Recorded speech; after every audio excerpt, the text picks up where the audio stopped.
بسم اللہ الرحمن الرحیم۔ رمضان المبارک میں افطار کس چیز سے کریں؟ رسول اللہ صلی اللہ علیہ وسلم کا عمل۔ حضرت انس رضی اللہ عنہ بیان کرتے ہیں، نبی صلی اللہ علیہ وسلم نماز مغرب پڑھنے سے پہلے چند تازہ کھجوروں سے افطار کیا کرتے تھے۔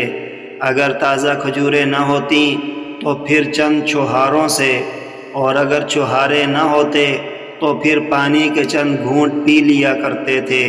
ترمذی، ابو داؤد اور امام ترمذی نے فرمایا یہ حدیث حسن غریب ہے، رواہ الترمذی و ابو داؤد۔ وعن انس رضی اللہ عنہ قال كان النبي صلی اللہ علیہ وسلم يفطر قبل ان يصلي على رطبات فإن لم تكن فتميرات فإن لم تكن تميرات حسا حسوات من ماء، رواہ الترمذی و ابو داؤد۔ وقال الترمذی هذا حدیث حسن غریب۔